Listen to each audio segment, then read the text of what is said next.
I mean, it's going to be an important factor for sure.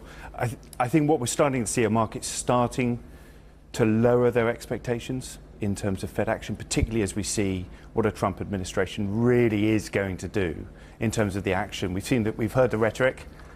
The expectation now is what are we going to see in terms of action?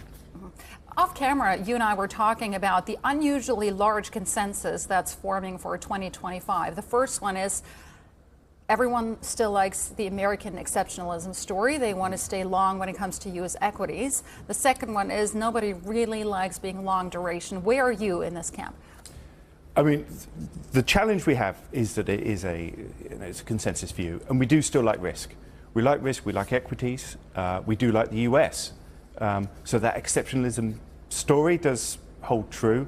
I think you marry that up against valuation and you get a little bit more challenged, but we can see pockets of value. So we've been increasingly adding to more sort of cyclical and more value-driven away from out-and-out growth, largely on a valuation basis.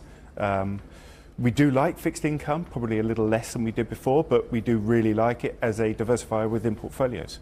Can I take you back to equities, though, and the valuation story? Because that's a really interesting debate that's been going on. So very high valuations don't necessarily preclude equities from making further gains, at least if you take a look at history. So why should we be worried about valuations here?